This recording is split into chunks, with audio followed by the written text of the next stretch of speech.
ایک مرتبہ غوث پاک کے ایک مرید کی بیٹی گم ہو گئی چھت پر سے، وہ غوث پاک کے پاس آنے کے بعد عرض کیا کہ حضور میری بچی گم ہو گئی، میں کیا کروں؟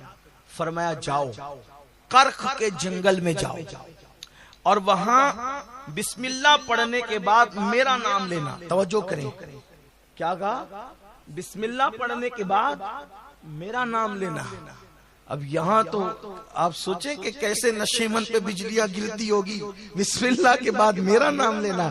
ایک مرشد غوث پاک، پھر غوث پاک اللہ کے ولی فرماتے بسم اللہ کے بعد میرا نام لینا اور دائرہ کھینچنا، اور دائرہ کھینچ کر اس دائرے میں بیٹھ جانا۔ فرماتے ہیں جب جناتوں کا بادشاہ آئے گا وہ خود ہی پوچھے گا تم سے، پھر بتانا ساری داستان۔ فرماتے ہیں وہ مرید کے پوری رات جنات گزرتے رہے، ڈراتے رہے، دھمکا، مگر کسی کی ہمت نہ ہوئی کہ وہ اس لکیر کو پار کرتا، وہ لکیر کو پار کرتا، کسی کی ہمت نہ ہوئی۔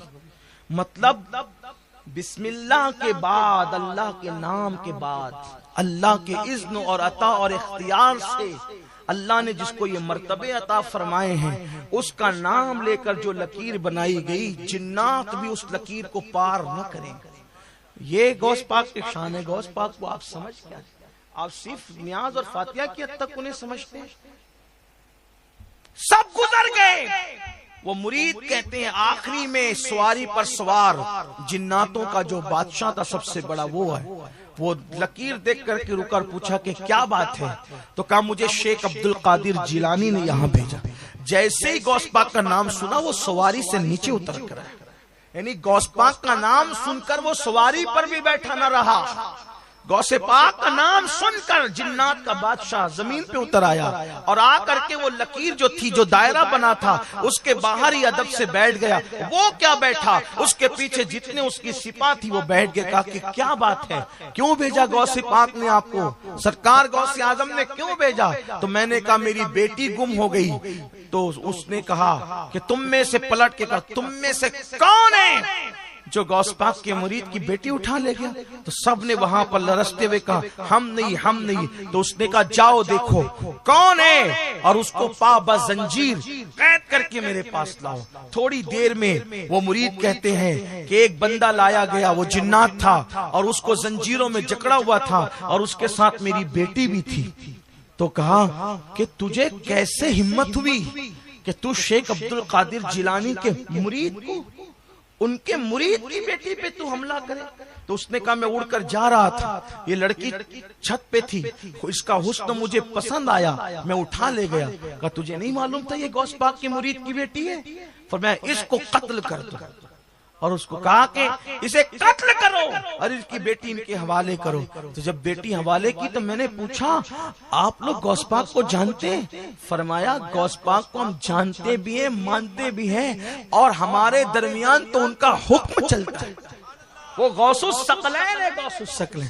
یہ غوث پاک کی مریدی کی شان ہے۔ غوث پاک کہتے ہیں میرا نام لے کر اللہ سے جو دعا کرو میں ضمانت دیتا ہوں کہ اللہ تمہاری دعائیں قبول کرے گا۔ جو مشکل میں میرا نام پڑے گا، مشکل میں میرا نام پڑے گا، اللہ اس کی مشکلیں آسان کرے گا۔ یہ میں نہیں کہہ رہا ہوں، شاہ ولی اللہ محدث دہلوی نے اپنی کتاب میں لکھا۔ شاہ ولی اللہ کون؟ شاہ ولی اللہ کون؟ اسماعیل دہلوی کے دادا وہ دادا لکھتے ہیں شاہ ولی اللہ کہ جب کسی کو مصیبت آئے تو 100 مرتبہ درود شریف پڑھے، 100 مرتبہ تیسرا کلمہ پڑھے، اور 111 مرتبہ یا شیخ عبد القادر جیلانی پڑھے، اللہ اس کی مصیبتوں کو دور فرمائے گا۔ یہ شاہ ولی اللہ لکھ رہے اپنی کتاب کے اندر۔ غوث پاک کا نام ہے، اللہ اکبر۔ تو یہ غوث پاک۔ اب بات میں نے کی مریدوں کی، میرا مرید بدبخت نہیں، توبہ سے پہلے مر نہیں سکتا، بلکہ یہاں تک فرمایا اگر میرے مرید کا حساب ہوا تو اللہ مجھے یہ اذن دے گا کہ میں اس کے حساب میں اس کی مدد کروں۔ بلکہ فرماتے میری تمنا تو یہ ہے دنیا میں مرے کوئی بھی، جب قبر میں اس سے سوال ہو تو اس کی قبر میں جواب دینے کے لیے میں پہنچ جاؤں، مرے کوئی جواب میں دیا کروں، کاش کہ اللہ مجھے یہ اذن عطا فرمائے۔ غوث پاک پوچھا کہ آپ کا مرید کون ہے؟ تو غوث پاک فرماتے ہیں جو میرے مریدوں سے مرید ہو وہ میرا مرید، جو میرے سلسلے کے خلفاء سے مرید ہو وہ میرا مرید۔ پھر فرماتے ہیں اگر دنیا میں کوئی اتنا بھی کہہ دے کہ میں غوث پاک کا مرید ہوں، فرماتے وہ میرا ہی مرید ہے، جو مجھ سے محبت کرے وہ میرا ہی مرید ہے، جو مجھے چاہے وہ میرا ہی مرید ہے، جو میرا نام لیوا ہے وہ میرا ہی مرید ہے۔ پتا چلا کہ جو غوث پاک کا نام لیوا ہے، اور میں سمجھتا ہوں اہل سنت میں جتنے سلسلے ہیں، چاہے چشتی ہو، چاہے نقشبندی ہو، چاہے سہروردی ہو، چاہے رضوی ہو، اشرفی ہو، برکاتی ہو، ابو لولائی ہو، مداری ہو، جتنے بھی سچے اہل عقیدہ ہیں وہ سب لوگ غوث پاک کو مانتے ہیں اور غوث اعظم کے ماننے والے ہیں۔ تو جو غوث پاک کا نام لیوا ہے، جو غوث پاک کا چھانے والا ہے، جو غوث پاک کا دم بھرنے والا ہے، وہ قادری ہے۔ اور ایک بات اتنا عرض کر دوں میرے عزیز، کپڑا پکڑنے سے وہ نہیں ملتا جو دل کسی کو لگانے سے ملتا ہے، اصل چیز تو دل کا سودا ہے۔ اسی لیے رسول اللہ نے فرمایا تقوی یہاں ہے، پرہیزگاری یہاں ہے، خلوص و وفا یہاں ہے۔ اس لیے یہاں کی بات ہے جو سچے دل سے میرے مرشد غوث پاک کو چاہتا ہے، پھر وہ ان کا کرم دیکھتا ہے، پھر وہ ان کی عنایتیں دیکھتا ہے، پھر وہ ان کی محبتیں دیکھتا ہے۔ بلکہ ایک مرتبہ ایک بزرگ کو سلسلہ قادریہ میں ڈائریکٹ غوث پاک سے روحانی خلافت چاہیے تھی، پریشان سے ہوئے اور پریشان ہو کر اجمیر مقدس گئے، اور اجمیر مقدس جانے کے بعد غریب نواز سے کہا مرشد مجھے غوث پاک سے ڈائریکٹ امامہ بندوانا ہے روحانی خلافت کا۔ اشارہ ہوتا ہے جاؤ اور ابھی جا کر کے فلاں پہاڑ میں بیٹھو، اللہ اکبر۔ وہاں آنکھ لگی تو کیا دیکھا، سرکار غوثیت ماب خواب میں آئے اور آپ کے سر پہ قادریت کے خلافت کی امامہ سجایا۔ یعنی آج بھی کرم ویسے ہی برس رہا ہے، چھما چھم برس رہا ہے، عنایتیں ہو رہی ہے، وہی بادہ ہے، وہی جام ہے، وہی ساگر ہے، وہی سرائی ہے، وہی میخانہ ہے، وہی بس بات اتنی ہے، ساقی وہی ہے، کسی میخار کی ضرورت ہے، جام وہی ہے، کسی میخار کی ضرورت ہے، سرائی وہی ہے، ساگر وہی ہے، کسی میخار کی ضرورت ہے۔ جب کوئی اہل ظرف آتا ہے تو اس کو آج بھی نوازا جاتا ہے۔ لیکن بس اپنی گفتگو کو سمیٹتے ہوئے آپ سے پوچھتا ہوں، اس مقام اور اس مرتبے کی ہستی، اس مقام اور اس مرتبے کی ہستی جب حج کے لیے جائے تو کعبے کا غلاف پکڑے اور غلاف کعبہ پکڑ کر اللہ کی بارگاہ میں عرض کرے مولا عبد القادر کے اعمال اگر تیری بارگاہ میں قبولیت کے قابل نہ ہو، جملے پر توجہ کریں، جس کی شان یہ ہے، جس کے نام کی تاثیر یہ ہے، جس کے خطبے پڑھنے والے حضرت خضر علیہ السلام ہو، جس کی عظمت کا ترانہ بلند کرنے والے کبھی بایزید بستامی ہو، کبھی حضرت سلطان العارفین بایزید بستامی ہو، کبھی سید الطائفہ جنید بغدادی ہو، کبھی اللہ اکبر امام المشائخ حضرت سیدی حسن بصری ہو، کبھی سید المکاشفین سیدی شیخ محی الدین ابن عربی ہو، کبھی عارف رومی علامہ جلال الدین رومی جو کہیں اللہ اکبر غوث اعظم ولیوں کے درمیان ایسے ہی ہیں جیسے انبیاء کے درمیان محمد الرسول اللہ ہیں۔ اللہ اکبر۔ حضرت عارف رومی کے بارے میں بتاؤں، صاحب مثنوی جو عارف اور صوفی بنانے والا ولی ہے، وہ اپنی قادریت پہ ناز کرتے کہ میں قادری ہوں، قادری۔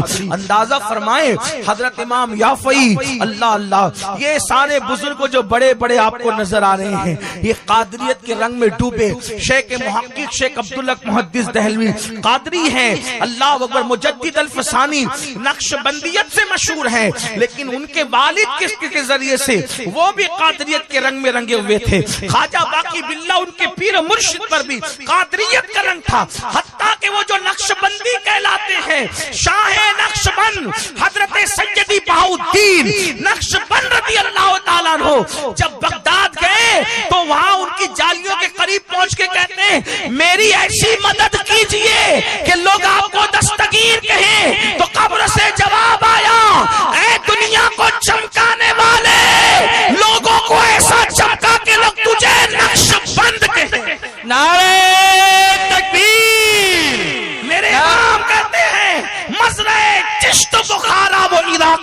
اجمیر، مزرعے چشت بخارا و عراق و اجمیر، کون سی کشت پہ برسا نہیں جھالا تیرا، وہ کوئی سلسلہ ہو ہر سلسلے کے اندر غوث اعظم کا فیض کسی نہ کسی اعتبار سے شامل ہے۔ جیسے ہر کھانے کی لذت کے لیے نمک شامل ہوتا ہے، ویسے ہر سلسلے کے فیض کی برکت کے لیے قادریت کا فیض اس میں شامل ہوتا ہے، قادریت کا رنگ اس میں شامل ہوتا ہے، کسی اعتبار سے ہو لیکن ہوتا ضرور ہے۔